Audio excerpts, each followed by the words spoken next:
Salutations Evelyne, bienvenue pour cette exploration. Aujourd'hui, on se penche sur des documents assez révélateurs concernant un mouvement, Le Message, fondé autour de William Branham. On va parler division interne, expansion mondiale. Oui, bonjour. Et c'est vrai, ces textes, ils dépeignent un tableau complexe. Une croissance importante après la mort de Branham, c'est certain, mais aussi pas mal de problèmes. Des schismes, des scandales autour de figures clés. C'est ça. Et ce qui est intéressant, c'est de voir un peu les dessous, les dynamiques de pouvoir, comment ça s'est étendu, et les conséquences parfois troublantes qu'on trouve dans ces écrits. Tout à fait. On va essayer de décortiquer un peu tout ça. Alors commençons peut-être par le Brésil. Les infos qu'on a montrent que ça démarre avec un missionnaire américain, Archie Martin, fin des années 50. Oui, c'est surtout avec Juan Gonalves Silva, un pasteur brésilien qui lui était associé, que ça a vraiment explosé là-bas. Ah oui, Silva. Il a utilisé la radio, c'est ça ?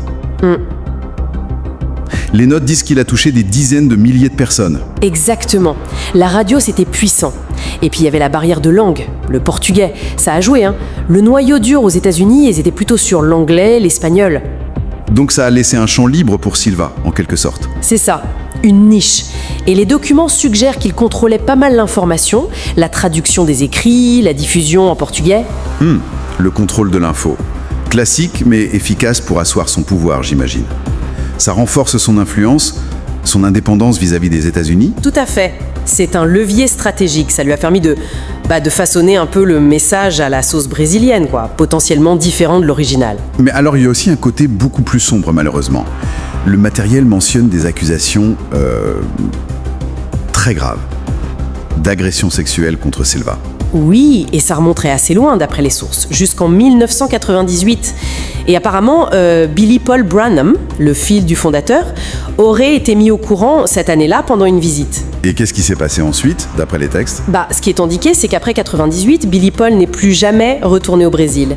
Mais publiquement, rien, aucune action de la direction centrale n'est mentionnée. Waouh !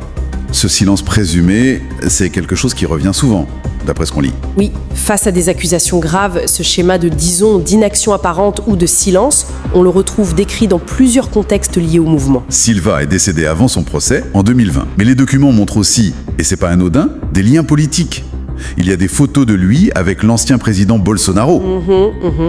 Ça soulève bien sûr des questions sur le mélange entre influence religieuse et pouvoir politique. C'est un thème qu'on voit poindre dans l'étude de certains mouvements en expansion. Et ce n'est pas fini. On quitte le Brésil, direction l'Afrique. Là, le message est devenu majoritaire en nombre.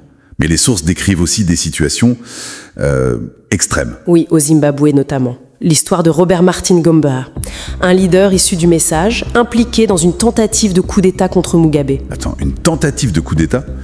C'est énorme. Oui, et d'après les notes, il aurait coordonné ça depuis sa cellule de prison.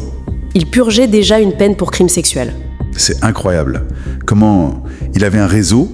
Apparemment oui, un réseau assez étendu, y compris des gens infiltrés dans le système bancaire pour les financements. C'est ce que les documents détaillent. Il n'a pas été condamné pour le coup d'État, mais il était déjà en prison pour des agressions sexuelles multiples liées à une doctrine de mariage spirituel, c'est ça ? C'est ça, et les sources précisent même qu'il filmait ses actes.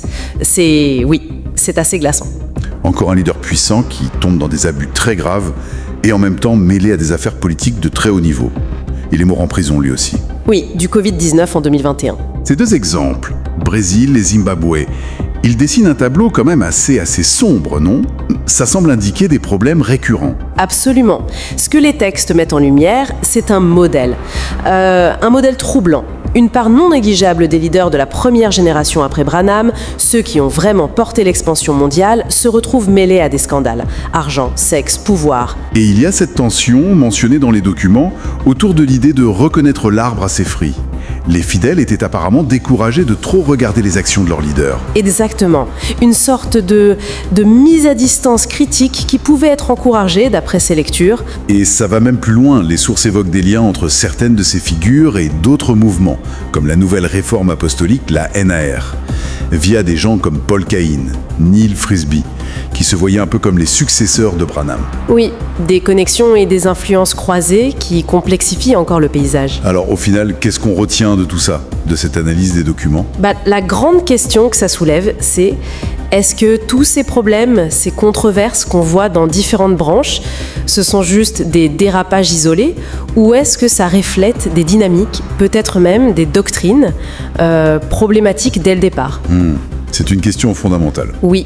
Et les éléments qu'on a parcourus suggèrent que l'héritage est pour le moins complexe et souvent, oui, assez sombre. Une réflexion importante à garder en tête, en effet. Comment l'histoire, les actions des fondateurs, des premiers leaders, façonnent un mouvement sur le long terme, même quand il se divise, quand il évolue. Voilà un peu ce qui ressort de cette exploration des documents fournis. Merci de nous avoir suivis.